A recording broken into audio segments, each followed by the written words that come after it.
Mira, sé que suena a esas historias de película barata que ves a las 3 de la mañana cuando no puedes dormir. Y te juro que yo habría pensado exactamente lo mismo si alguien me la contara hace unos años. Pero es mi historia. Y créeme cuando te digo que cada maldita palabra es real. Así que ponte cómodo, porque esto va para largo. Mi nombre es Roberto. Tengo 42 años, aunque mi cuerpo a veces se siente como si tuviera 80. Soy de Turín, Italia, y durante la mejor parte de mi vida adulta fui capitán de los Alpini. ¿Sabes qué son los Alpini? Es la unidad de élite de montaña del ejército italiano. Los mejores de los mejores. Nosotros no éramos esos soldados que desfilan bonito en las ceremonias. Nosotros éramos los que subían a las montañas cuando nadie más podía. Los que rescataban a idiotas turistas que se creían expertos alpinistas. Los que entrenábamos en condiciones que harían llorar a un marín estadounidense. Yo vivía para eso. Para el aire delgado de los Alpes. Para sentir los pulmones arder con cada respiración a 4000 metros de altura. Para la adrenalina de estar en el filo de un precipicio con 50 kilos de equipo a la espalda. Para la camaradería única que solo existe entre hombres que confían sus vidas unos a otros. Era mi identidad completa. Roberto el alpinista. Roberto el capitán. Roberto el que nunca se rendía. Hasta que un día todo eso se acabó. Y no fue en combate, ni en una misión heroica. Fue durante un entrenamiento de rutina en el Piemonte. Una operación de rescate simulada. Yo había hecho ese tipo de cosas 1000 veces. Pero ese día, la montaña decidió recordarnos quién mandaba. Un deslizamiento de rocas. Escuché el rugido antes de verlo. Tuve tal vez 2 segundos para gritar una advertencia antes de que toneladas de piedra y tierra me aplastaran como a un insecto. Desperté 3 días después en un hospital en Turín. Al principio, el dolor era tan abrumador que no podía procesar nada más. Me tenían tan drogado que pasaba la mayor parte del tiempo flotando entre la realidad y alucinaciones bizarras. Pero poco a poco, empecé a notar algo raro. No sentía mis piernas. Pensé que era por los medicamentos. Luego pensé que tal vez las tenía tan vendadas que no las sentía. Me negaba a mirar hacia abajo. Como si no mirar hiciera que no fuera real. Fue mi médico, el doctor Bernardi, quien finalmente me lo dijo directo. Sin anestesia emocional, sin preparación. Capitán Marchi tiene una lesión completa en la médula espinal a nivel de la vértebra L1. La paraplegia es irreversible. Así, sin más. Como quien anuncia el clima. Irreversible. Esa palabra se quedó flotando en el aire como una sentencia de muerte. Yo lo miré, esperando que sonriera, que me dijera que era una broma de mal gusto. Pero él solo sostenía esa maldita carpeta con mis radiografías, evitando mi mirada. Oye, pausa rápida. Tengo curiosidad. ¿Desde qué parte del mundo me estás viendo? Tira tu ubicación en los comentarios. Siempre me sorprende ver hasta dónde llegan estos relatos. Y si te está gustando, dale a suscribirse ya. En serio, ese clic hace toda la diferencia para seguir trayendo historias como esta. Entonces sí, así fue como dejé de ser un hombre y me convertí en un tronco. Esas fueron exactamente las palabras que usé con mi fisioterapeuta cuando me preguntó cómo me sentía. Soy un puto tronco con brazos, le dije. Ella intentó corregirme, darme esa charla motivacional de que seguía siendo una persona completa, pero yo no quería escucharla. ¿Persona completa? No podía caminar. No podía sentir nada de la cintura para abajo. No podía controlar mis propias funciones corporales. Me habían instalado en un apartamento adaptado, que es un eufemismo elegante para decir diseñado para inválidos, en el centro de Turín. Barras de agarre por todos lados, rampa en lugar de escalones, baño modificado. Un recordatorio constante de lo que había perdido. Las primeras semanas fueron un infierno que no le deseo ni a mi peor enemigo. No solo era la pérdida de movilidad, era todo. Mi identidad completa había sido arrancada de raíz. Yo era el capitán Marchi, el tipo que lideraba a hombres en las condiciones más extremas, el que subía montañas porque sí, porque estaban ahí. Y ahora no podía ni ir al baño sin ayuda. Mi novia, Chiara, intentó quedarse. Dios bendiga a esa mujer, realmente lo intentó. Pero yo la espanté, no con palabras crueles, aunque también hubo de esas, sino con mi amargura, con mi odio constante, con mi negativa a hacer cualquier esfuerzo por recuperarme o adaptarme. ¿Para qué? ¿Para poder moverme un poco mejor en esta maldita silla de ruedas? ¿Para qué pudiera ir solo al supermercado? No, gracias. Prefería quedarme en mi apartamento, rodeado de las medallas que había ganado, que ahora estaban en estantes que ni siquiera podía alcanzar, sin ayuda. Mi familia también se rindió eventualmente. Mi madre venía cada semana al principio, pero mis desplantes la fueron alejando. Mi hermano dejó de llamar después de que le gritara por 10ª vez que no necesitaba su lástima. Me quedé solo, completamente solo. Y honestamente, eso era exactamente lo que quería. La soledad era más fácil que lidiar con las miradas de pena, con los intentos bien intencionados de ayuda, con el recordatorio constante en los ojos de otros de lo mucho que había caído. Y Dios. Oh, déjame hablarte de mi relación con Dios. Yo había sido católico toda mi vida. No el tipo devoto que va a misa cada domingo, pero sí creía. O eso pensaba. Pero después del accidente, esa fe se evaporó como agua en el desierto. Oré.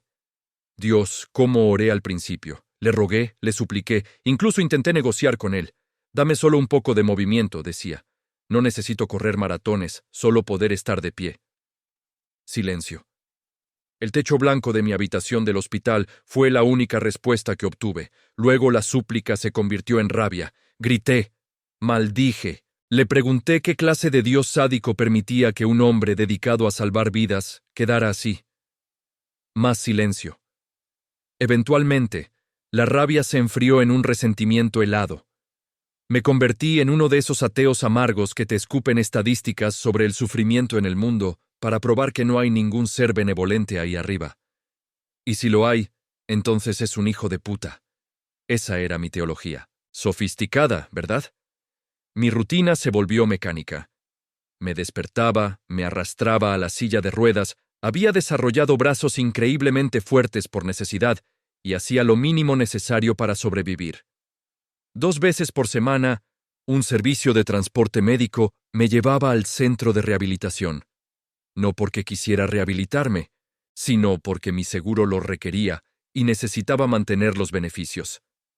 En el centro, había fisioterapeutas jóvenes y optimistas que intentaban hacerme hacer ejercicios para mantener la salud muscular de la parte superior del cuerpo y prevenir complicaciones.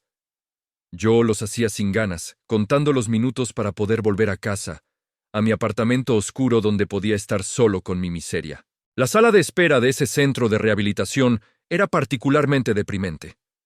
Paredes verde hospital, sillas de plástico incómodas y siempre, esa colección de personas rotas esperando su turno.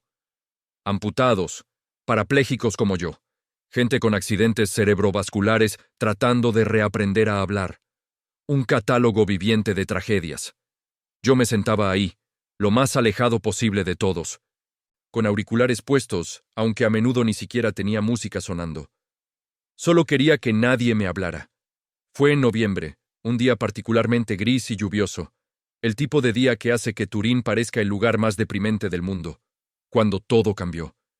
Yo estaba en mi esquina habitual de la sala de espera, peleando con el freno de mi silla de rodas que se había atorado otra vez. Murmuraba obscenidades en voz baja, cada vez más frustrado, cuando escuché una voz joven. ¿Necesitas ayuda con eso? Levanté la vista, listo para mandar al carajo a quien fuera. Pero me encontré con un chico. No podía tener más de 16 años. Llevaba un moletón rojo con capucha, una de esas marcas caras que usan los adolescentes, y tenis Nike que se veían nuevos. Lo que más me llamó la atención fue su pierna derecha. Tenía una especie de soporte ortopédico complicado y cojeaba visiblemente, pero lo que realmente me desconcertó fue su cara. Estaba pálido, claramente enfermo, pero sonreía. No esa sonrisa forzada que te dan los que sienten pena por ti. Era una sonrisa genuina, como si acabara de escuchar el mejor chiste del mundo. ¡No!, gruñí, volviendo a mi batalla con el freno. El chico se encogió de hombros y se sentó en la silla al lado de la mía. Sin pedir permiso, sin esperar invitación. Solo se sentó. Sacó su celular y empezó a teclear rápidamente, con esa fluidez que solo tienen los que crecieron con tecnología en las manos. Yo intenté ignorarlo, pero mi maldito freno seguía sin cooperar. La frustración iba en aumento. Estaba a punto de levantarme y golpear la cosa contra la pared cuando el chico simplemente se inclinó. Vi cómo le costaba, cómo hacía una mueca de dolor al agacharse. Y tocó algo en el mecanismo. Clic. El freno se liberó. Tenía un tornillo suelto, dijo, volviéndose a sentar como si nada. Mi abuelo usa una similar. Te acostumbras a los problemas técnicos. Me quedé mirándolo, sin saber qué decir. Finalmente murmuré un «gracias» a regañadientes. «De nada», respondió alegremente. Hubo un momento de silencio. Luego, sin mirarme, dijo «Eras alpino, ¿verdad?» Eso me sorprendió. ¿Cómo? Tienes el tatuaje en el brazo. Lo vi cuando te arremangaste para trabajar con el freno. Señaló mi bíceps izquierdo, donde efectivamente tenía tatuado el emblema de los Alpini. Mi tío estuvo en los Alpini. Siempre habla de ello. Dice que son los más duros del ejército. Era, dije secamente. Ahora soy solo un peso muerto. Esperaba que eso lo callara, que lo hiciera incómodo como hacía con todos los demás. Pero el chico solo me miró, con esos ojos oscuros que parecían demasiado viejos para su cara joven. Mi amigo Carlos solía decir que la única cosa que realmente pesa es la tristeza. El cuerpo es solo una ropa, decía, como ropa que te pones. Tu amigo suena como un hippie, respondí con sarcasmo. El chico se rió. Una risa genuina que resonó en la sala de espera gris. Para nada, era más bien un nerd, un genio de las computadoras, de hecho. Murió joven, pero dejó huella, ¿sabes? No respondí. No quería entrar en una conversación filosófica con un adolescente sobre amigos muertos y el significado del cuerpo. Pero había algo en él que me impedía ser tan grosero como normalmente era. Tal vez era que él claramente también estaba sufriendo, su pierna, su palidez, pero no parecía resentido por ello. Eso me molestaba y me intrigaba al mismo tiempo. Soy Luca, por cierto, dijo extendiendo la mano. La miré por un momento antes de estrecharla. Roberto. Encantado, Roberto. Sonrió otra vez. Creo que nos vamos a ver seguido aquí. Vengo 3 veces por semana. Genial, dije sin entusiasmo, pero honestamente, una pequeña parte de mí, una parte que había estado dormida por 5 años, sintió algo parecido a... ¿alivio? ¿Curiosidad? No lo sé. Lo que sí sé es que esa fue la primera conversación real que había tenido con alguien en meses. Y así empezó. Luca apareció como un reloj cada lunes, miércoles y viernes, y cada vez se sentaba junto a mí en la sala de espera. Al principio, yo era mi usual encantador yo, gruñón, sarcástico, dando respuestas de una palabra. Pero Luca era persistente, no de manera molesta, sino natural, como si simplemente asumiera que éramos amigos, y ya está. Poco a poco, empecé a conocer su historia. Luca tenía 16 años, cursaba el último año de secundaria y tenía osteosarcoma, cáncer en los huesos. Había empezado en su fémur derecho, y a pesar de la quimioterapia agresiva y una cirugía que le dejó esa pierna destrozada, el cáncer seguía peleando. Los médicos hablaban de amputación. Él me contaba todo esto con una calma escalofriante, como quien habla del clima. ¿Y no tienes miedo?, le pregunté una vez, genuinamente confundido por su actitud. Claro que tengo miedo, admitió guardando su celular. Miedo de muchas cosas, del dolor, de no poder terminar la escuela, de hacer llorar a mi mamá. Hizo una pausa. Pero Carlo me enseñó que el miedo no tiene que paralizarte, que puedes tener miedo y seguir adelante de todos modos. Otra vez ese tal Carlo. Cada vez que hablábamos, Luca mencionaba a ese amigo suyo. Yo empezaba a pensar que era una especie de figura imaginaria, un amigo inventado para sobrellevar la enfermedad. Pero Luca insistía. Un día sacó su teléfono y me mostró fotos. «Mira, este es Carlo», dijo, acercándome el celular. Vi a un chico joven, tal vez de 15 o 16 años, con una sonrisa amplia y ojos brillantes. Estaba frente a una computadora en lo que parecía ser su habitación. Había más fotos. Carlo en iglesias, Carlo con lo que parecían ser reliquias religiosas, Carlo haciendo caras graciosas a la cámara. «Murió hace unos años», explicó Luca. «Leucemia, tenía 15 años. Lo siento», dije automáticamente, aunque la compasión no era algo que viniera fácil para mí en esos días. «No, está bien. Quiero decir, no está bien que muriera. Fue horrible. Pero él sabía vivir, ¿entiendes? Cada día lo vivía intensamente. Era un genio con las computadoras. Creó sitios web catalogando milagros eucarísticos de todo el mundo. Era su pasión». «¿Milagros eucarísticos?», puse los ojos en blanco. Suena a adoctrinamiento religioso. Luca se rió.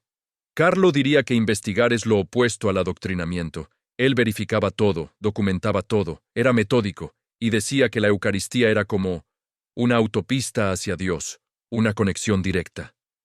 «Tu amigo está muerto, Luca», dije con más dureza de la que pretendía. «Si esa autopista funcionara, aún estaría aquí». Esperaba que se ofendiera, que se levantara y me dejara solo como yo secretamente quería y temía al mismo tiempo. Pero Luca solo me miró con esa mirada penetrante suya.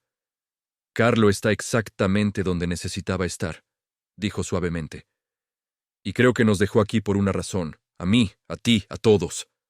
No supe qué responder a eso. Me quedé callado, incómodo con la certeza en su voz. Incómodo, porque una pequeña parte de mí, esa misma parte que había sentido alivio al conocerlo, quería creer que había algún significado en todo este sufrimiento. Pero la parte más grande, la parte cínica y rota, sabía que era basura. No había razones. No había significado. Solo había azar brutal y cuerpos destrozados. Las semanas pasaron. Noviembre se convirtió en diciembre. Turín se llenó de luces navideñas que solo intensificaban mi mal humor. Yo seguía yendo a rehabilitación, seguía teniendo esas conversaciones con Luca. Y para mi sorpresa y algo de horror, empezaba a esperarlas. Era el único punto brillante en mi rutina gris. Hablábamos de todo y de nada. Fútbol, películas, política. Él me contaba sobre la escuela, sobre sus compañeros de clase que no sabían cómo hablarle ahora que estaba enfermo. Yo le contaba historias de las montañas, de rescates dramáticos, de la camaradería del ejército. Cosas que no había compartido con nadie en años. Un día, a principios de diciembre, llegué al centro de rehabilitación y Luca no estaba. Su silla habitual en la sala de espera estaba vacía. Pregunté en recepción. «Luca Martinelli está hospitalizado», me dijo la recepcionista, con esa voz cuidadosamente neutral que usan los trabajadores médicos cuando las noticias son malas. «¿Es familiar?» «Amigo», dije, y me sorprendió darme cuenta de que era verdad. Conseguí el nombre del hospital y el número de habitación.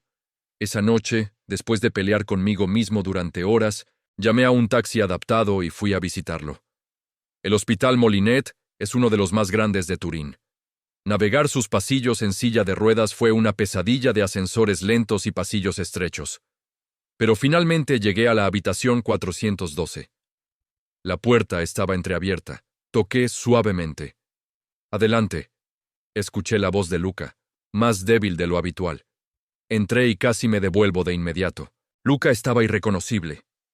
En solo una semana se había transformado en otra persona. Su piel era casi transparente, con un tinte amarillento enfermizo. Tenía tubos por todos lados, oxígeno en la nariz, hirpo en ambos brazos, monitores pitando suavemente. Pero lo que más me impactó fueron sus ojos. Seguían siendo los mismos ojos penetrantes, pero ahora estaban hundidos en su cara, rodeados de sombras oscuras. «Hey, Roberto», dijo, intentando sonreír. «No esperaba visitas, especialmente tuyas, el ermitaño». Me acerqué a la cama sin saber qué decir. La recepcionista me dijo que estabas aquí. Pensé en... Bueno, ¿pensaste en venir a ver al chico moribundo? Completó con esa franqueza brutal que a veces tenía. Está bien. Es lo que está pasando. El cáncer decidió invadir mis pulmones. Al parecer, mi fémur no era suficiente territorio. Luca. No, me interrumpió. No me des la charla motivacional. Por favor, ya recibí suficiente de mi familia. Eres fuerte. Puedes con esto. La ciencia está avanzando. Todos sabemos cómo termina esto. Me quedé callado. Él tenía razón. Era obvio que estaba muriendo. Podías verlo consumiéndose ante tus ojos, como una vela que se derrite. Tuve un sueño, dijo después de un momento, mirando hacia el techo. Anoche, soñé con Carlo. Luca. No, déjame terminar. Giró su cabeza para mirarme, y la intensidad en sus ojos me hizo callar. Soñé que estaba en una montaña, no sé cuál, pero era alta, cubierta de nieve, y Carlo estaba allí. Se veía exactamente como en las fotos, con esa sonrisa suya. Y me dijo algo. Dijo, Luca, tu trabajo no está terminado, pero ya casi. Hay alguien que necesita ver lo que viene después. Y cuando pregunté quién, señaló hacia abajo y vi. Te vi a ti, Roberto. Estabas al pie de la montaña, en tu silla de ruedas. El silencio en la habitación era absoluto, excepto por el pitido constante de los monitores. Yo no sabía qué decir. Parte de mí quería decirle que era solo un sueño inducido por drogas, que no significaba nada. Pero la otra parte, esa maldita parte que se negaba a morir completamente, sentía escalofríos recorriendo mi columna vertebral. Y luego Carlo dijo algo más, continuó Luca. Su voz bajando casi a un susurro. Dijo, él tiene una última montaña para subir, no en espíritu, Roberto, con los pies. Me reí. No pude evitarlo. Una risa seca, áspera, que sonó cruel incluso a mis propios oídos. Luca, los médicos dijeron que mis nervios están seccionados, literalmente cortados. No existe milagro para la biología básica. No camino desde hace 5 años. No voy a caminar nunca. La biología obedece a quien la creó, respondió Luca, con una certeza que me dio escalofríos. Extendió su mano, esa mano demacrada conectada a tubos, hacia la mía. La tomé, sintiendo lo frágil que estaba. Roberto, escúchame. Vas a caminar otra vez, lo sé, pero tienes que hacer una cosa. ¿Qué? Tienes que dejar el orgullo al pie de la montaña. Me apretó la mano con más fuerza de la que pensé que tenía. El orgullo de pensar que lo sabes todo. El orgullo de tu rabia. El orgullo que te hace rechazar todo y a todos. Déjalo ir. Quise decirle que estaba delirando, que la morfina le estaba afectando el cerebro. Pero las palabras se atascaron en mi garganta. Nos quedamos así, en silencio, hasta que una enfermera entró y dijo que el horario de visitas había terminado. Vendré mañana, le dije mientras me dirigía a la puerta. No, dijo Luca. No creo que mañana funcione. Pero está bien, Roberto. Todo está bien. Solo, recuerda lo que te dije. La montaña te está esperando. Salí de allí sintiéndome extraño, confundido, incómodo. Durante el viaje en taxi de regreso a casa, no pude dejar de pensar en sus palabras. Con los pies. Qué absurdo, qué ridículamente, imposiblemente absurdo. Llegué a mi apartamento, me trasladé de la silla de ruedas a mi cama e intenté dormir. Pero el sueño no llegaba. Seguía viendo la cara de Luca, escuchando sus palabras. Finalmente, cerca de la medianoche, encendí mi computadora y busqué Carlo Acutis. Lo que encontré me dejó más confundido. Carlo Acutis era real. Muy real. Un chico italiano, nacido en Londres, criado en Milán. Murió en 2006 de leucemia fulminante, a los 15 años. Pero lo que había hecho en su corta vida era increíble. Había creado una exposición virtual catalogando más de 150 milagros eucarísticos de todo el mundo. Era un prodigio de la programación que también era profundamente religioso. Las fotos mostraban a un chico normal. Jeans, tenis, sonrisa amplia. Pero había algo en su mirada, incluso en fotos, que era... No sé cómo describirlo. ¿Paz? ¿Propósito? Leí sobre su beatificación en 2020, sobre el milagro que le atribuyeron, la curación de un niño brasileño con una malformación pancreática. Leí testimonios de personas que decían haber sido curadas después de rezarle. Parte de mí quería cerrarlo todo, desecharlo como superstición católica. Pero seguí leyendo, absorbiendo información hasta que el sol empezó a salir. No fui al centro de rehabilitación los siguientes días. No quería ir. Tenía miedo de lo que encontraría, pero finalmente, el viernes, recibí una llamada. Era la madre de Luca. «Roberto», dijo con voz quebrada. «Luca me habló de usted. Él falleció esta mañana. Quería que lo supiera». El teléfono se me cayó de las manos. Me quedé mirando la pared de mi apartamento sin poder procesar lo que acababa de escuchar. Luca estaba muerto. Ese chico de 16 años que hacía chistes sobre su propia muerte, que hablaba de su amigo Carlo con tanta certeza que me había dicho que caminaría otra vez. Estaba muerto. La rabia que sentí fue volcánica. No era la rabia fría y calculada que había cultivado durante años. Era algo primal, ardiente, destructivo. Me moví por mi apartamento destrozando cosas. Tiré libros de los estantes, volteé mi mesa, grité hasta quedarme ronco. «¿Dónde estás ahora, grité al techo. «¿Dónde están tus milagros? ¿Dónde está tu puto propósito divino? Era un niño que creía en ti y lo dejaste morir». En mi furia, vi algo que había estado en el bolsillo de mi chamarra desde mi visita al hospital.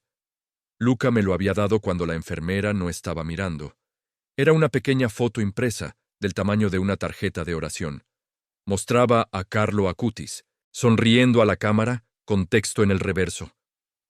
Una oración. La miré con odio. Este chico muerto, este santo, que se suponía que iba a hacer milagros, que se suponía que iba a curar a Luca, que según el delirio de Luca, iba a hacer que yo caminara otra vez. «Mentiroso», dije en voz baja, luego grité, «¡Mentiroso!». Rompí la foto en pedazos.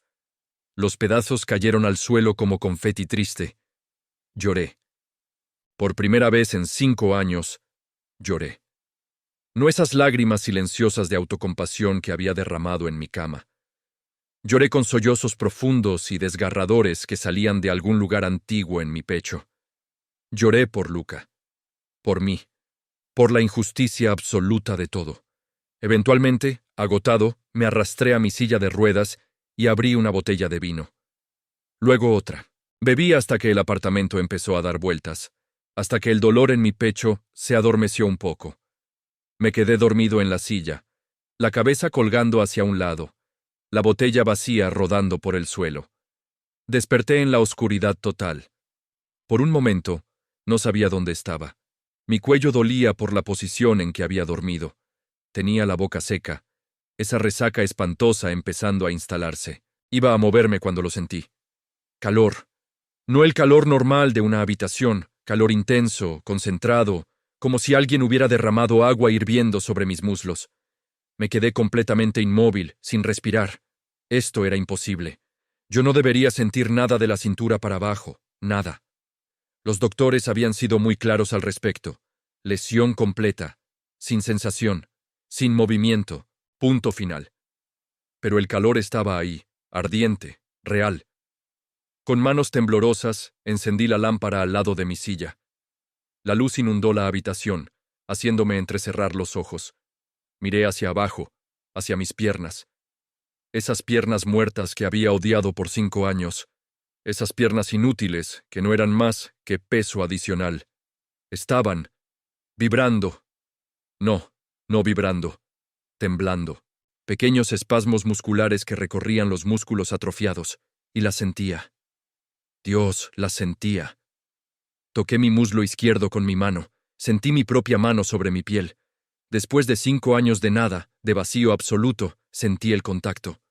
«No», susurré. «No, esto no es real. Estoy alucinando. El vino». Pero el calor seguía aumentando. Se convirtió en un hormigueo eléctrico que se extendía hacia arriba por mi columna vertebral.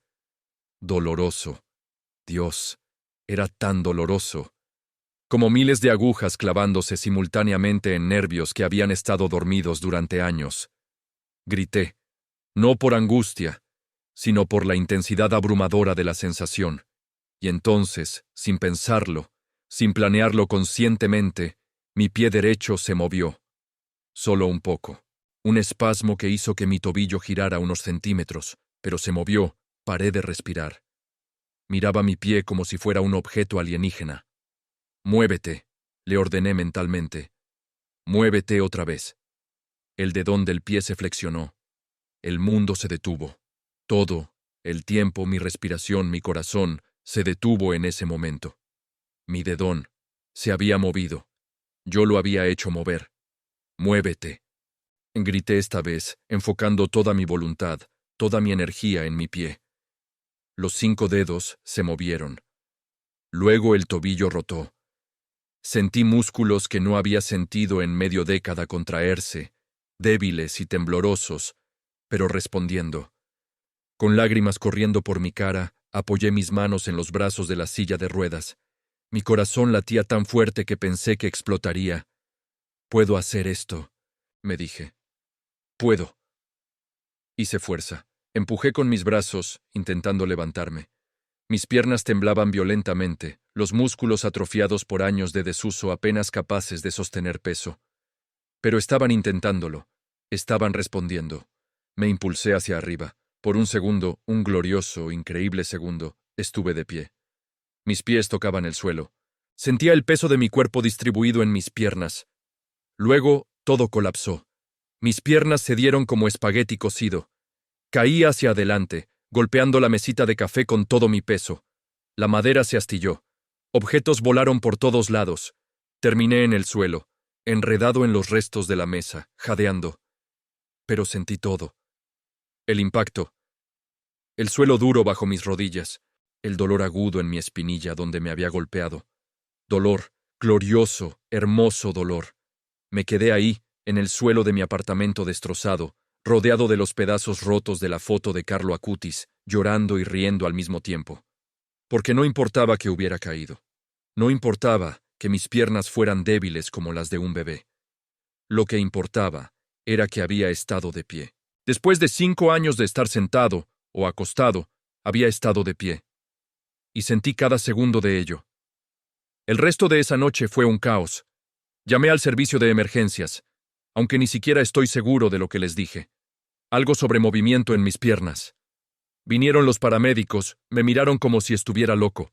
Porque, seamos honestos, un parapléjico llamando diciendo que podía mover las piernas suena exactamente como alguien en medio de un colapso mental. Pero cuando hice la demostración, cuando moví mis dedos del pie a petición, sus expresiones cambiaron de escepticismo a shock absoluto. Me llevaron al hospital, no al mismo donde había visitado a Luca. No creo que hubiera podido soportarlo, sino a otro centro. El doctor Bernardi, mi neurólogo original, fue llamado en mitad de la noche. Lo vi entrar a la sala de emergencias con cara de pocos amigos, claramente molesto por haber sido despertado. Hasta que le mostré lo que podía hacer. «Esto es», empezó. Luego se detuvo, sacudiendo la cabeza. «Esto es imposible». Pasé los siguientes 3 días en el hospital, siendo pinchado, escaneado y examinado por lo que pareció ser todo el departamento de neurología del hospital. Me hicieron una resonancia magnética nueva, múltiples electromiografías, pruebas de conducción nerviosa, reflexos, todo. Los resultados eran, en palabras del doctor Bernardi, imposibles fisiológicos. La cicatriz en mi médula espinal seguía ahí, visible en las imágenes, una marca clara donde la lesión original había ocurrido. Pero funcionalmente, los señales nerviosos pasaban como si no hubiera nada. Como si la autopista neuronal que había sido destruida se hubiera reconstruido de alguna manera. Pero no había regeneración visible. No había tejido nuevo, la cicatriz era la misma. «No lo entiendo», admitió Bernardi, mirando las imágenes con manos temblorosas. «Los nervios no funcionan así. No pueden funcionar así. Esto viola todo lo que sabemos sobre lesiones medulares». «¿Pero está pasando?», pregunté. «Está pasando», confirmó, sonando casi resentido por tener que admitirlo. Sus señales nerviosas están atravesando el sitio de la lesión. La conducción está ahí, el movimiento está ahí, la sensación está ahí. Pero no debería ser posible. Me dieron de alta con instrucciones estrictas de comenzar fisioterapia inmediatamente. Sus músculos han estado inactivos durante 5 años, me advirtió un fisioterapeuta. Esperamos atrofia severa. Esto va a ser un proceso largo y doloroso. Es posible que nunca recupere la función completa. No me importaba, podía mover mis piernas, eso era suficiente. Empecé la terapia ese mismo día. Y el fisioterapeuta tenía razón, era un infierno. Cada movimiento era agonía. Músculos que no habían trabajado en años protestaban con calambres brutales. Mis piernas temblaban con el esfuerzo de soportar incluso una fracción de mi peso. Los primeros días, solo podía estar de pie por segundos antes de colapsar. Pero cada día era un poco mejor. Segundos se convirtieron en minutos. Pasos tambaleantes entre barras paralelas se convirtieron en caminatas lentas con un andador. El andador, eventualmente, se convirtió en muletas. Y las muletas, meses después, se convirtieron en caminar solo, aunque torpe y con dolor constante. Durante todo este tiempo pensaba en Luca, en sus palabras, con los pies. También pensaba en Carlo Acutis, ese chico que nunca conocí, pero que de alguna manera había impactado mi vida a través de su amigo. Había recogido los pedazos rotos de la foto que había destrozado en mi rabia y los había pegado cuidadosamente con cinta adhesiva. La guardaba en mi billetera, un recordatorio arrugado y maltratado de algo que no podía explicar. Los médicos hablaban de regeneración nerviosa espontánea, de mecanismos de plasticidad neural que no comprendemos completamente. Usaban palabras grandes para decir que no tenían idea de qué había pasado. Algunos, en conversaciones privadas, susurraban sobre casos documentados de recuperaciones inexplicables, pero siempre se apresuraban a añadir que la ciencia médica aún tenía mucho que aprender, que probablemente había una explicación racional que simplemente aún no conocíamos. Tal vez. Pero yo sabía lo que sentí esa noche. Sabía que había despertado con calor en piernas que llevaban años muertas.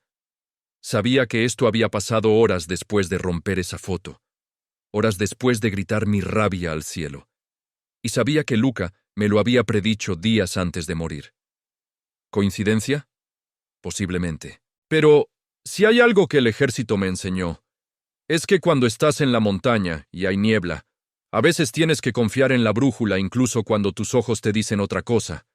Y mi brújula interna, esa parte de mí que había estado dormida bajo capas de amargura y rabia, me decía que esto era más grande que la coincidencia.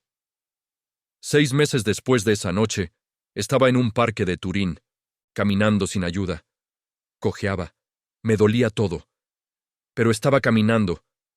Una mujer mayor me detuvo. «Disculpe», dijo, «¿no es usted el hombre de los Alpini? ¿El que estaba en silla de ruedas?» Aparentemente mi caso se había vuelto algo famoso localmente. Los periódicos habían escrito sobre el milagro médico, aunque siempre con comillas cautelosas alrededor de la palabra milagro. Sí, admití. Es increíble, dijo, con lágrimas en los ojos. Mi esposo quedó parapléjico en un accidente de auto hace 2 años. Cuando leí sobre usted, le di esperanza de que tal vez. Se detuvo, viéndome directamente. ¿Cómo lo hizo? No lo sé, dije honestamente. Los doctores no lo saben, yo solos. Desperté y había pasado. No le mencioné a Luca, no le mencioné a Carlo Acutis, no le mencioné las oraciones que había empezado a susurrar tímidamente por las noches, sintiéndome ridículo pero incapaz de detenerme. Algunos milagros son demasiado personales para compartir con extraños. Pero había decidido algo. Una promesa que me había hecho a mí mismo durante una de esas sesiones brutales de fisioterapia cuando el dolor era tan intenso que quería rendirme. Si lograba caminar, realmente caminar, no solo arrastrándome entre terapias, subiría una montaña. No cualquier montaña. Subiría el monte Musiné. El Musiné no es el Alpe más alto o más famoso, pero tiene un significado especial en la región de Piemonte. Y desde mi apartamento en Turín, Puedo verlo en días despejados, elevándose al oeste de la ciudad. Durante mis 5 años en la silla de ruedas, lo había mirado incontables veces, sintiendo ese anhelo doloroso de estar allá arriba, en las alturas. Era mi Everest personal. El plan era ambicioso, tal vez estúpido. Apenas llevaba meses caminando y ya quería escalar una montaña de más de 1000 metros de altura. Mi fisioterapeuta pensó que estaba loco. Roberto, tu movilidad ha mejorado increíblemente, pero todavía estás en proceso de recuperación. Una escalada así podría causar una lesión seria. Podrías retroceder en tu progreso. Entiendo los riesgos, le dije. Pero voy a hacerlo de todos modos. Pasé los siguientes 3 meses preparándome específicamente para eso. Caminatas cada vez más largas, ejercicios de resistencia, fortalecimiento de piernas. Era como volver a entrenar para los alpini, excepto que mi cuerpo ya no tenía 30 años y había pasado por un trauma masivo. Cada día era luchar contra el dolor, contra la fatiga, contra la voz en mi cabeza que decía que esto era demasiado pronto. Pero también había otra voz, una que sonaba sorprendentemente como Luca. La última montaña, decía. Tu última montaña te está esperando. Finalmente, un día de abril, cuando la primavera estaba derritiendo la nieve y los senderos eran navegables, decidí que estaba listo. O al menos tan listo como iba a estar. Empaqué un equipo mínimo. Agua. Algunas barras energéticas. Un kit de primeros auxilios robusto porque, seamos realistas, las probabilidades de que me cayera y me lastimara eran altas. Y 2 fotos. Una de Luca, que su madre me había dado después del funeral. Y la foto maltratada de Carlo Acutis, con sus bordes pegados con cinta adhesiva. Llegué a la base del Muciné temprano en la mañana. El sendero que había elegido era uno de los menos técnicos, principalmente una caminata empinada en lugar de una escalada real. Pero incluso así, mirando hacia arriba, hacia donde el sendero desaparecía entre los árboles, sentí un momento de duda. ¿Qué estaba haciendo? Estaba tratando de demostrar algo. ¿A quién? ¿A mí mismo? ¿A Dios? ¿A la memoria de un adolescente muerto? Tal vez a todos ellos. Empecé a caminar. Los primeros kilómetros fueron manejables. El sendero era suave, sombreado por árboles de pino. Mis piernas protestaban. Siempre protestaban, pero obedecían. Pasé a algunos otros excursionistas que me miraron curioso por mi cojera pronunciada, pero nadie dijo nada. Conforme subía, el sendero se empinaba. Mis músculos comenzaron a quemarse con ese dolor familiar, pero diferente. Familiar, porque recordaba esta sensación de mis días en los Alpini. Diferente porque ahora cada paso era una victoria. No algo dado por hecho. Tuve que parar frecuentemente, apoyándome contra árboles o rocas, recuperando el aliento. Mi ritmo cardíaco estaba por las nubes. El sudor empapaba mi camisa a pesar del frío de la montaña. A medio camino, mis piernas empezaron a temblar peligrosamente. Calambres amenazaban con bloquearlas por completo. Me senté en una roca, masajeando los músculos, preguntándome si debería dar la vuelta. Nadie me culparía. Ya había llegado más lejos de lo que cualquiera esperaba. Podía regresar, decir que lo intenté, y seguir con mi vida. Pero entonces recordé a Luca en esa cama de hospital, consumiéndose pero aún sonriendo. Recordé sus palabras. Él tiene una última montaña para subir. Con los pies. Está bien, dije en voz alta al aire frío de la montaña. Voy a hacer esto, pero me tienes que ayudar un poco. No estoy seguro con quién estaba hablando. ¿Dios? ¿Carlo? ¿Luca? ¿El universo indiferente? Pero hablar ayudó. Me puse de pie otra vez, ignorando el dolor, y seguí adelante. Las últimas horas fueron pura terquedad. El sendero se había convertido en una serie de switchbacks empinados, rocosos, traicioneros. Cada paso requería concentración total.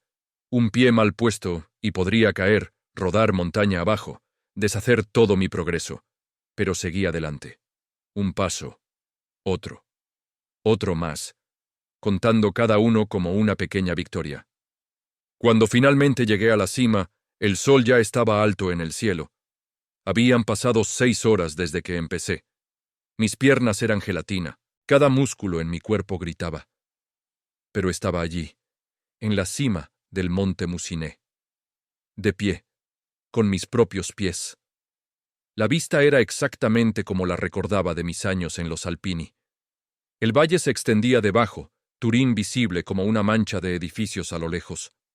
Los Alpes se alzaban majestuosos en todas direcciones, sus picos, aún cubiertos de nieve, brillando bajo el sol. El viento soplaba constante y frío, pero lo sentía en mi cara, en mis manos, en mis piernas. Esas piernas que se suponía que nunca volverían a sentir nada.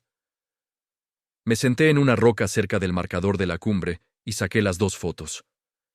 Luca, con su moletón rojo y su sonrisa que sabía secretos. Carlo, con esos ojos que parecían mirar a través de ti incluso en una imagen pixelada. Los miré por un largo tiempo. Lo hice, dije en voz baja. Subí la montaña con mis pies, como dijiste. El viento fue mi única respuesta. Pero de alguna manera eso estaba bien. No necesitaba voces celestiales o señales dramáticas.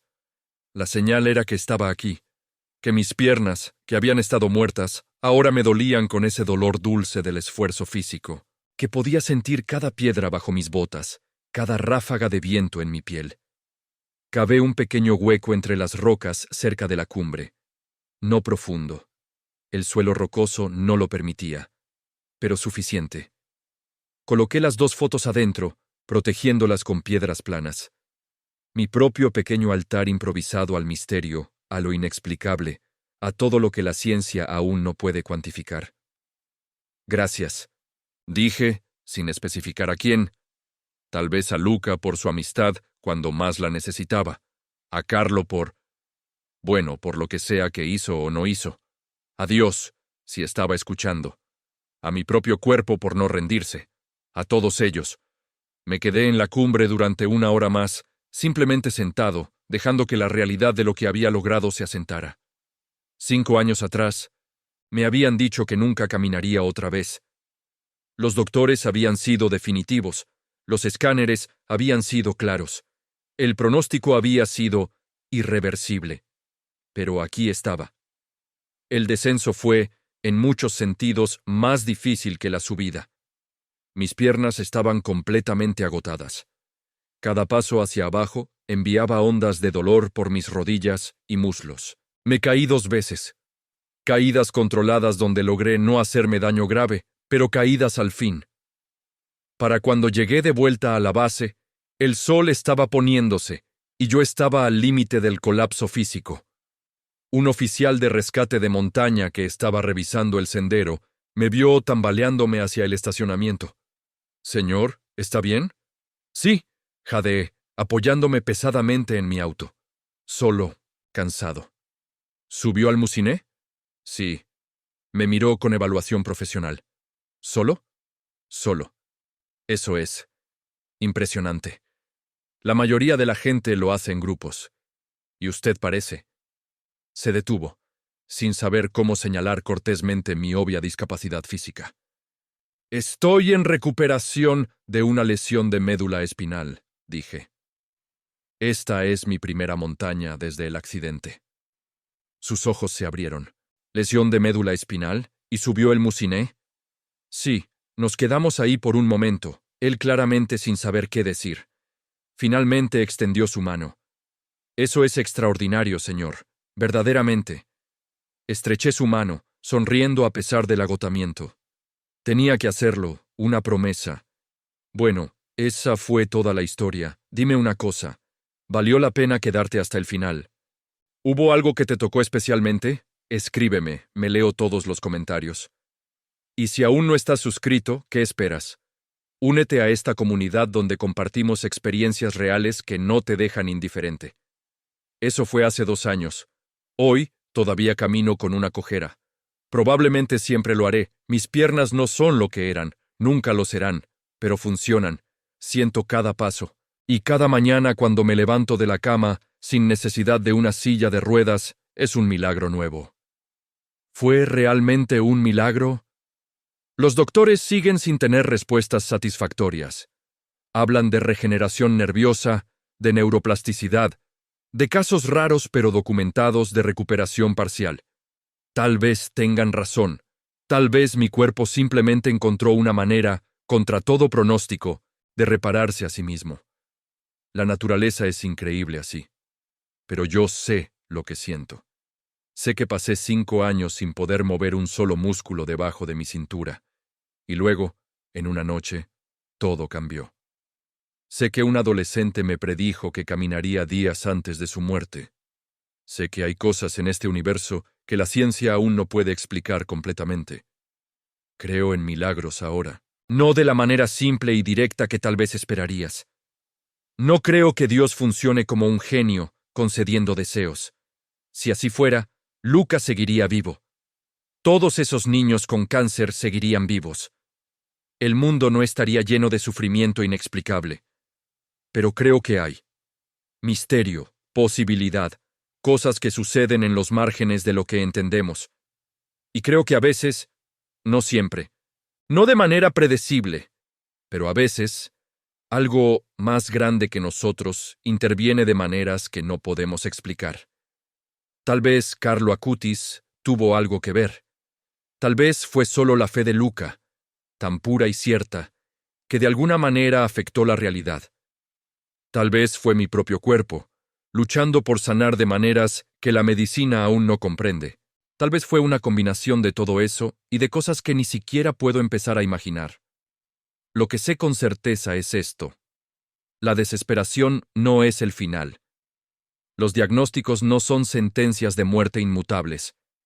Y a veces, cuando has tocado fondo, cuando has perdido toda esperanza, cuando has gritado tu rabia al universo, a veces, algo responde. Así que si estás leyendo esto y estás en tu propia silla de ruedas, literal o metafórica, si te han dicho que tu situación es irreversible, si has perdido la esperanza, no la pierdas del todo. Guarda un pequeño pedazo, un fragmento diminuto de posibilidad. Porque nunca sabes cuándo vas a despertar en medio de la noche, sintiendo calor en lugares que se suponía que estaban muertos para siempre. Y quién sabe, tal vez tengas tu propia montaña esperándote, una que se supone que nunca podrías subir, pero lo harás, con tus propios pies. Yo soy la prueba de que es posible. Roberto Marchi, ex capitán de los Alpini, ex parapléjico, ahora solo un tipo que camina con cojera pero que camina. Y cada paso, cada maldito paso doloroso, es un regalo que nunca voy a dar por sentado otra vez.